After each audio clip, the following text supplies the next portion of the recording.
अस्सलामुअलैकुम वरहमतुल्लाहि वबरकातुहू। Welcome to maths fair academy.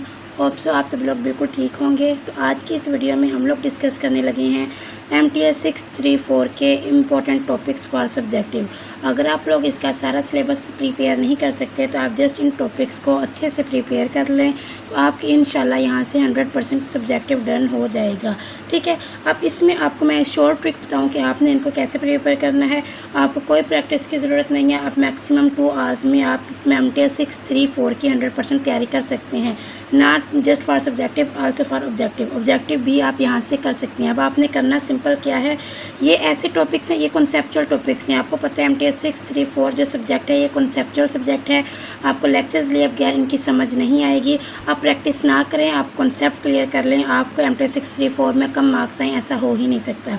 आप देखें इसमें जो टॉपिक्स हैं ये मैंने आपको वीडियो में जब मैंने आपके लेक्चर्स करवा रही थी तब भी आपको बताया था। ये वाले जो टॉपिक्स हैं जैसे कि first countable, second countable, T not spaces, ETC, ये सारा इनमें से ये जो इनकी कुछ एग्जांपल्स हैं, इस तरह इसके डेफिनेशन है, इसके एक एग्जांपल भी है ये। अब आप लोग ने सिंपल पता करना है कि ये टॉपिक्स आप नोट करें, ठीक है, जो इंपॉर्टेंट टॉपिक्स हैं इनसे रिलेटेड लेने हैं आप लोगों ने लेक्चर्स, और माइंड में आप लोगों ने उसको प्रिपेयर करना है कि अच्छा ओपन मैप आएगा। ये तो डेफिनेशन के लिए वैसे इंपॉर्टेंट है।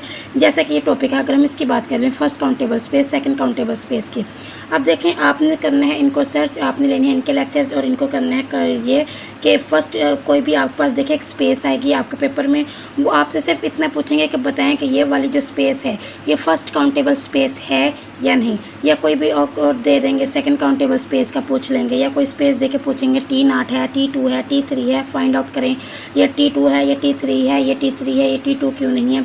अब देखें आपको क्या होना चाहिए, इन सब का कॉन्सेप्ट होना चाहिए कि पता होना चाहिए कि अगर एक स्पेस T नॉट है तो उसके लिए हम लोग कैसे पता लगा सकते हैं कि एक स्पेस है वो T नॉट है या नहीं, ये हम कैसे फाइंड आउट कर सकते हैं। एक स्पेस वो T1 है, वो T2 है, वो T3 है, वो T4 है, वो है या नहीं, ये कैसे, इसकी ना दो कंडीशंस हैं। अगर आप लोगों ने मेरे लेक्चर्स लेने हैं, आप लोग देखेंगे जो मैंने इन पे स्पेसेस पे एक अलग सेपरेट लेक्चर्स बनाए हुए हैं T not, T2, T3, T4 पे। तो अगर आप लोग इनके लिए जस्ट लेक्चर्स लेने हैं, T नॉट की जो कंडीशंस हैं कि आप लोगों को कैसे देख कर ही पता लग सकता है कि ये वाली जो स्पेस है ये T नॉट है या नहीं है, तो आप लोगों ने बस वो कंडीशंस अपने माइंड में रखनी है। उन कंडीशंस को आप ऐसा करें, T नॉट स्पेस नोट्स बनाएं, T नॉट पे नीचे वो 2 कंडीशन लिख लें, बस फिर T2 स्पेस लेके उसकी कंडीशंस लिख लें। अब इससे आपको ये फ़ायदा होगा कि आपके पास क्वेश्चन में कोई भी स्पेस वो अगर देंगे, आपके पास माइंड में वो स्पेस देंगे, कंडीशंस आएंगी, आप फ़ौरन उन कंडीशंस को देख के अप्लाई करके चेक कर लेंगे कि ये वाली स्पेस T2 है, ये T3 है, ये T4 है, ये नहीं है। देखिए अब आप इसको जस्ट इन टॉपिक्स को अगर आप क्लियर कर लें, आपको मैं गारंटी से कहती हूँ प्रैक्टिस ना करें आपका 100% हो जाएगा। वो एग्जांपल्स खुद से बना के दे सकते हैं, वो कोई भी टोपोलॉजी उठा के दे सकते हैं। ज़रूरी नहीं है कि वो आपकी जो आपके हैंडआउट्स में गिवन है वही वाली टोपोलॉजी दी जाए। वो उनके अलावा कोई भी टोपोलॉजी आपको देंगे, वो बस इतना पूछेंगे बताएं वो फर्स्ट काउंटेबल स्पेस है, तो आपको पता होना चाहिए फर्स्ट काउंटेबल स्पेस होता क्या है। हम कैसे ये जज कर सकते हैं ये वाली स्पेस फर्स्ट काउंटेबल है, ये सेकंड काउंटेबल स्पेस है। अगर आपको इसका कॉन्सेप्ट होगा तो आप 2 मिनट भी नहीं लगाएंगे, आप फर्स्ट काउंटेबल बता देंगे कि स्पेस फर्स्ट काउंटेबल है या नहीं, या ये सेकंड है या नहीं। तो ये सिंपल सी चीज़ें हैं, सिर्फ कॉन्सेप्ट की गेम है MTS 634, और 2 घंटे लगेंगे आपको मैक्सिमम कि आप इन सब के लेक्चर्स लें, इन सब के नोट्स बनाएं, कंडीशंस लिखें, 2 घंटे लगेंगे और आपके MTS 634 तैयार हो जाएगी। और जब आपको इस कॉन्सेप्ट की समझ आने लगती है तब आपको क्वेश्चंस को करने में भी मज़ा आता है। तो कोई प्रैक्टिस भी ना भी करें तो, लेकिन आप जस्ट इसके अगर कॉन्सेप्ट क्लियर कर लें, लेक्चर्स लें, अच्छे से कॉन्सेप्ट क्लियर कर लें, हो ही नहीं सकता कि आपका MTS 634 में अच्छी से GPA ना बने। तो जो हमारे पास फर्स्ट टॉपिक है वो है ओपन मैपिंग, क्लोज मैपिंग। ये इतना इंपॉर्टेंट नहीं है लेकिन फिर भी आपने इसको देखना जरूर है। शॉर्ट या MCQs में ये आपसे पूछ सकते हैं। ये वाला होम्योमॉर्फिज्म, इसकी 3 कंडीशंस होती हैं, इसकी डेफिनेशन आपके पेपर में आपकी शॉर्ट में पूछी जाती है और इसकी एग्जांपल आपके लॉन्ग में अक्सर आ जाती है, ठीक है। और ये इक्विवेलेंट रिलेशन, ये इसकी डेफिनेशन मेरे पेपर में आई थी, इसकी भी वो 3 होती हैं, ट्रांजिटिव, सिमेट्रिक, ETC, वो 3 होती हैं, तो इनको भी आपने अच्छे से करना है। मैट्रिक सेट और इसकी एग्जाम्पल्स, मैट्रिक सेट की डेफिनेशन बहुत ज़्यादा इंपॉर्टेंट है और इसकी एग्जाम्पल्स भी बहुत इंपॉर्टेंट है। ये जिसमें हमने D डिस्टेंस वाला पढ़ा था, ये आपको याद होगा। यूजुअल मैट्रिक, देखिए इनका फार्मूला, यूजुअल मैट्रिक का आर में क्या फार्मूला होता है, आर स्क्वायर में क्या फार्मूला होता है, आर एन में क्या फार्मूला होता है, आपको पता है। इसमें होता है एक्स माइनस वाई, इसमें होता है X one minus Y one है, इस तरह X two minus Y two, इस तरह इसके जो फार्मूले थे वो आपने अच्छे से करने हैं। ओपन बार किसको कहते हैं उसकी एक एग्जाम्पल थी, वो आपने बहुत अच्छे से करनी है। ये तो जब आपको इसका कॉन्सेप्ट हो गया तो इसके रिलेटेड कोई भी टोपोलॉजी आएगी आप 2 मिनट लगाएंगे इसको फाइंड आउट करने में, इसका कॉन्सेप्ट लेना है। इसी तरह ओपन कवर, इसकी डेफिनेशन, सेपरेबल स्पेस, इसकी definition, T not, T1, T2, T3, T4 याद रखना है। T2 को हाउसडॉर्फ स्पेस कहते हैं, T3 को रेगुलर, T4 को नॉर्मल स्पेस कहते हैं। नेक्स्ट आपके पास इंपॉर्टेंट टॉपिक है सेपरेटेड सेट, इसकी डेफिनेशन बहुत इंपॉर्टेंट है। Connected space and locally connected space, इनकी डेफिनेशन बहुत इंपॉर्टेंट है। और फिर इसकी 2 एग्जांपल्स हम लोगों ने की थी जिसमें हम लोगों ने बताया था अगर एक स्पेस कनेक्टेड है तो ज़रूरी नहीं कि वो लोकली कनेक्टेड हो, और अगर एक स्पेस लोकली कनेक्टेड है तो ज़रूरी नहीं कि वो कनेक्टेड स्पेस भी हो। लास्ट में हमने किया था पाथ कनेक्टेड स्पेस, ये भी इंपॉर्टेंट टॉपिक है। ये टोटल आई थिंक 17 टॉपिक्स हैं टोपोलॉजी से जो मैंने उठाए हैं, मोस्ट इंपॉर्टेंट जो रिपीट होते हैं, जिनसे क्वेश्चंस आते हैं, तो आपने इनको अच्छे से करना है। अब 1 बाय 1 हम इनको इंशाल्लाह डिस्कस करेंगे। देखिए अगर आपको ये वाले टॉपिक्स क्लियर हो गए तो आपके एमसीक्यूज़ भी क्लियर हो जाएंगे, क्योंकि एमसीक्यूज़ भी आपके ऐसे ही होते हैं कि आपको एमसीक्यूज़ में भी मोस्टली डेफिनेशन पूछ ली जाती हैं। फर्स्ट काउंट टेबल के बारे में पूछ लिया जाता है, सेकंड काउंट टेबल के बारे में पूछ लिया जाता है, तो इसके एमसीक्यूज़ भी होते कॉन्सेप्चुअल हैं, लेकिन अगर आपके कॉन्सेप्ट हैं तो वो भी आपके लिए बहुत ईजी हैं। ठीक है, 1 बाय 1 अब हम डिस्कस करना स्टार्ट करते हैं। फर्स्ट जो आपके पास MTS 6 रिफ्ट में ये क्लोज मैपिंग के बारे में हम लोग ने इसको डिस्कस किया था कि अगर एक आपके पास U है, वो X का क्या है, सबसेट है, तो F ऑफ U क्या होगा, सबसेट होगा Y का। आपने एक टोपोलॉजी डिफाइन करवाई है, X आपने एक सेट था X और उस पर टोपोलॉजी डिफाइन थी टा X, एक सेट था Y उस पर टोपोलॉजी डिफाइन थी टा Y। ठीक है, आपने X टा X को मैप करवाया है वहाँ टाई Y पे, और इसमें देखें U जो है वो अगर X का सबसेट है तो F ऑफ U क्या होगा, Y का सबसेट होगा। मतलब अगर आप इसमें से कोई एक सबसेट उठाते हैं तो वो किसका सबसेट होगा, इसका। अगर आप इसमें से कोई सबसेट ओपन सेट उठाते हैं, ठीक है, ये हमने वो काफ़ी डिटेल में तब लेक्चर्स में डिस्कस किया था। अगर आपको मेरे लेक्चर्स अच्छे लगे तो आपने लाजमी लेनी है, स्पेशली इन टॉपिक्स के तो लाजमी आपने लेक्चर्स लेने हैं मेरे, क्योंकि मैंने बहुत काफ़ी अच्छे से इनको एक्सप्लेन किया है। अगर आप मेरे लेक्चर्स लेंगे तो इंशाल्लाह आपको कोई भी कन्फ्यूजन नहीं होगी। ठीक है, नेक्स्ट ये हम लोगों ने एग्जाम्पल की थी, अब ये इसकी एग्जाम्पल थोड़ी सी इंपॉर्टेंट है। प्रोजेक्शन मैप क्या होता है, X क्लास Y, ये देखें प्रोजेक्शन मैप की सिंपल आपको डेफिनेशन बताऊं। प्रोजेक्शन मैप ये होता है कि ये इसमें 2 टोपोलॉजी होती हैं, इसमें 2 सेट होते हैं, लेकिन जो आपके पास आंसर आते हैं ना मैपिंग करवाने के बाद, वो एक सिंगल सेट आता है, या वो सेट X आएगा या वो सेट Y आएगा, ये दोनों सेट नहीं आएंगे, जिसको आप लोग कहते हैं प्रोजेक्शन मैपिंग। इसकी एक एग्जाम्पल थी टेंजेंट एक्स वाले। टेंजेंट एक्स कहाँ अप्लाई करता है, -π/2 से π/2 पे। कंटिन्यूटी क्या होती है, ये आपने एक बार इसको बस एक नज़र देख लीजिएगा। f of x equal to X square. अब देखें ये एक x है जिसमें अगर आप यहाँ पे वैल्यू पुट करें तो आपके पास output will be change, output change हो जाएगी। मतलब अगर आप यहाँ पे 2 पुट करते हैं तो आंसर क्या आएगा 4। मतलब इनपुट अगर कोई एक नंबर है तो इसकी आउटपुट क्या होगी, चेंज। तो क्या है, कंटिन्यूस। अब कंटिन्यूस मैपिंग क्या होता है कि आपने एक फंक्शन पे एक सेट पे को दूसरे सेट पे मैप करवाया तो आपके पास उसका जो इन्वर्स है वो भी क्या होगा, ओपन होगा। मतलब उसका जो इन्वर्स है इन्वर्स y वो भी क्या होना चाहिए, ओपन होना चाहिए। ये अगर ओपन है तो ये भी क्या होना चाहिए, ओपन होना चाहिए। नेक्स्ट आपने ये वाली डेफिनेशन की थी, जस्ट इनको एक नज़र देखना है, जो मोस्ट इंपॉर्टेंट है वो मैं आपको बताऊँगी। ठीक है, ये आपके पास एग्जाम्पल है एक कंटिन्यूस मैपिंग, ये कंटिन्यूस है लेकिन ओपन नहीं है। आपको इस पर कुछ ऐसे एग्जांपल वो MCQ में पूछ सकते हैं कि ऐसे कोई एग्जांपल बताएं जो कंटिन्यूस हो लेकिन ओपन ना हो, तो आपने उसकी जगह ये वाली बतानी है, f is equal to y, f of x is equal to 2। ये भी हमने बहुत डिटेल में ये सारे हमने क्वेश्चंस किए हुए हैं अपने लेक्चर्स में, तो अगर आपने लेक्चर्स लेने हैं तो लाजमी लीजिएगा ताकि आपके कॉन्सेप्ट और अच्छे से क्लियर हो। ठीक है, नेक्स्ट आपने ये वाला था, ये वाला इतना इंपॉर्टेंट नहीं है जैसे इसको आपने देखना था। इसमें यह था कि एक सेट ओपन है लेकिन वो कंटिन्यूस नहीं है, ये ठीक है। ये 2 अपोजिट एग्जांपल्स हैं, ये कंटिन्यूस है ओपन नहीं है, और वो ओपन है लेकिन कंटिन्यूस नहीं है। ये आपके MCQs में पूछ सकते हैं, इसको एक नज़र देख लीजिएगा। होम्योमॉर्फिज्म क्या होता है, होम्योमॉर्फिज्म के 3 कंडीशंस, इसमें f बाइजेक्टिव होना चाहिए, f कंटिन्यूस होना चाहिए, और f बाई इंटू x ये भी क्या होना चाहिए, मतलब f इनवर्स को भी क्या होना चाहिए, कंटिन्यूस होना चाहिए। इसमें ये हमने किए हुए थे कि आप f plus 2 f b 3 f c 4 f d ये है, तो आप इसको क्या करते थे, आप f इनवर्स 3 f इनवर्स 4 ये अपने ऐसे किए करके फाइंड आउट किए थे, ईजी थे। अब नेक्स्ट आपने इसके बताना था, इसमें भी ये कंडीशंस फुलफिल थी, ये इसमें भी ये कंडीशंस फुलफिल थी, तो ये क्या था, होम्योमॉर्फिज्म। नेक्स्ट बाइजेक्शन के टॉपिक को एक नज़र देख लीजिएगा कि ये क्या होता है, 1 to 1 भी होता है, ये 1 to भी होता है, तो ये बाइजेक्शन ये होता है जिसमें ये दोनों कंडीशंस फुलफिल होती हैं। MCQs में पूछ सकते हैं। नेक्स्ट आप लोगों ने ये कि एग्जांपल 1 की थी बाई कंटिन्यूटी की, इसको बस देख लें, अदरवाइज़ आप इसको स्किप भी कर सकते हैं। ठीक है, नेक्स्ट आपके पास ये वाली भी बाइजेक्शन है, बाई कंटिन्यूटी या बाई कंटिन्यूटी बाइजेक्शन, ये क्या है, एक दूसरे को अप्लाई करते हैं। मतलब अगर एक सेट बाइजेक्शन है तो बाई कंटिन्यूटी भी होगा, बाई कंटिन्यूटी है तो बाइजेक्शन भी होगा। तो ये वाली चीज़ एग्जांपल भी हमने एक क्लास में लेक्चर्स में प्रूव की थी। नेक्स्ट मैंने आपको बताया था, ये डेफिनेशन मेरे पेपर में आई थी, अच्छे से करनी है कि आपके पास एफ क्या है, रिफ्लेक्सिव है, एफ क्या है, सिमेट्रिक है, एफ क्या है, ट्रांजिटिव है। तो ये तीन इसकी कंडीशंस होती हैं। जब रिफ्लेक्सिव होता है को ए पे ए बी और ए बी बी सी ए सी, ठीक है। ये क्या ए बी के इक्वल है, बी ए के इक्वल है, ए बी के है तो बी सी के, तो ए सी के इक्वल होगा। तो यहाँ पे होम्योमॉर्फिज्म और इक्विवेलेंस रिलेशन का हमने बताना था कि क्या है एक दूसरे, होम्योमॉर्फिज्म भी क्या है, एक इक्विवेलेंट रिलेशन है। तो ये आपके पास तीन कंडीशंस होती हैं, आपने वन बाय वन इनको यहाँ पे प्रूव करना होगा। आप मतलब उससे होम्योमॉर्फिज्म को लेके तो ये आप लास्ट पे प्रूव कर देंगे। तो ये क्या है, बाई कंटिन्यूटीज़ भी हैं, ये बाइजेक्शन भी हैं, कंटिन्यूस भी हैं। तो ये क्या है, ये तीनों कंडीशंस क्या हैं, होम्योमॉर्फिज्म को फॉलो करती हैं। नेक्स्ट ओपन मैपिंग को एक नज़र बस देख लीजिएगा, ये भी टॉपिक इतना इंपॉर्टेंट नहीं है, बस आपने इसमें बताना होता है कि फंक्शन जो है वो आपका ओपन है या नहीं। एग्जाम्पल्स को अच्छे से कीजिएगा, आपके शॉर्ट में पूछ भी सकते हैं ये, ठीक है। नेक्स्ट इंपॉर्टेंट टॉपिक है वो भी ये मैट्रिक कॉन्सेप्ट। ये मैट्रिक जो कॉन्सेप्ट है ये इसकी डेफिनेशन बहुत ज़्यादा इंपॉर्टेंट है। इसमें आप डिस्टेंस डी को डिस्कस करते हैं कि आपके पास दो सेट है, उन दो सेट के दरमियान में डिस्टेंस क्या है, वो है मैट्रिक कॉन्सेप्ट। नेक्स्ट आपके पास ये एक एग्जाम्पल थी, बहुत ज़्यादा इंपॉर्टेंट थी, D X Y X minus Y greater than equal to 0 है। आपने क्या करना है, इसको एक बार 0 के इक्वल रखेंगे तो एक्स क्या है, वाई के बराबर आ जाएगा।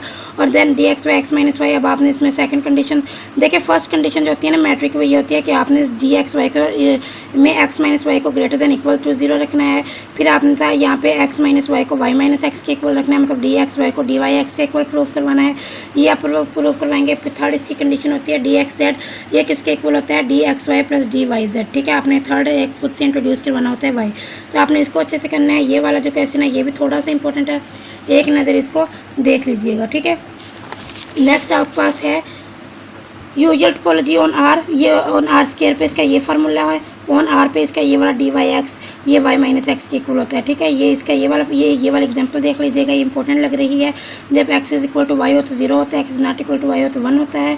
तो ये इसकी थ्री कंडीशंस डिस्टेंस वाली, पहले 0 के इक्वल रखना है, फिर डी एक्स वाई को डी वाई एक्स के इक्वल रखना है, फिर डी एक्स जेड को D X Y plus D Y Z के इक्वल रखना, प्रूव करवाना है। तो ये क्या होगी, ये जो गिवन आपके पास डी एक्स वाई है ये क्या होगा, मैट्रिक होगा।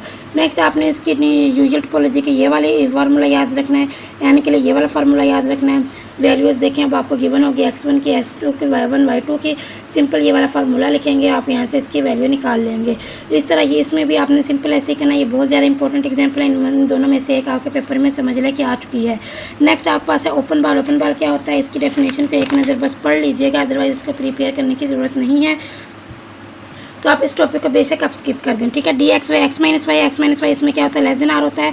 तो एक्स की वैल्यू आपको गिवन है 2, आर की वैल्यू आपको गिवन है 1, 2 माइनस वाई क्या है, लेस देन 1 है। तो आप इस -1 को आप इधर लेके आएंगे तो ये क्या हो जाएगा, -1 less than Y less than 3, ठीक है। नेक्स्ट आपके पास ये एक usual topology on R square है। इसमें आपके पास जब एक्स 1 से लेस देन होता है और जब आर ग्रेटर देन 1 होता है, जब ये जो दो कंडीशंस होती हैं ये होती हैं D X Y less than R, D X Y less than R, ठीक है। इसमें ये इसके इक्वल होता है और इसमें ये इसके इक्वल होता है। नेक्स्ट आपके पास ओपन बॉल है, सेंटर एट 1 पॉइंट, जब ओपन बॉल एक ही पॉइंट पे सेंटर करती है।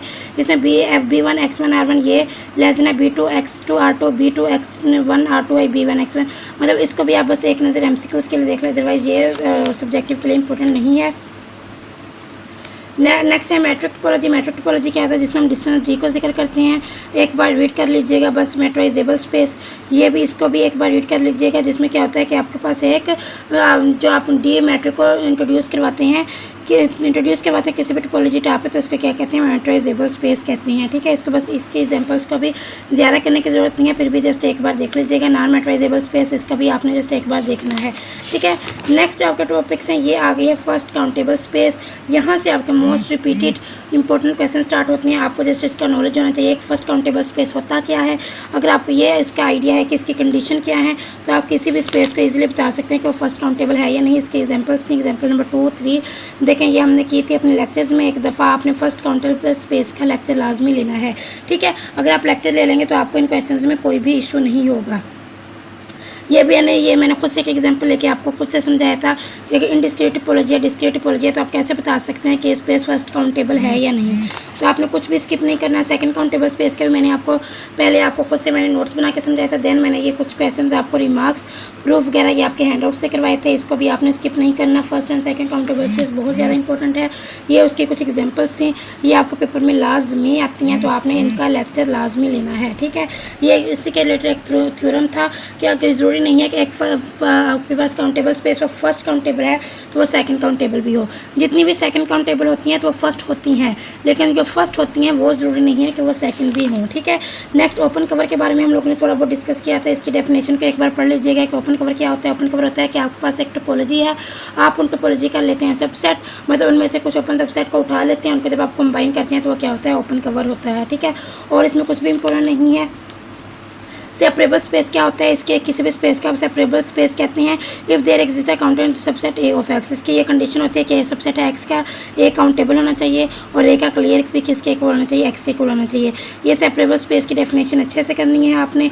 ये कुछ मैंने यहाँ पे रिमार्क्स लिखे थे, रिमार्क्स आपके एमसीक्यूज में पूछे जाते हैं, जैसे कि ये आ सकते हैं R V lower limit topology separable but not second countable. ये सेपरेबल तो है लेकिन ये सेकंड काउंटेबल नहीं है। तो ऐसे कुछ एग्जांपल्स आपके रिमार्क्स से बनाई जाती हैं और ये आपके एमसीक्यूज में आ सकती हैं।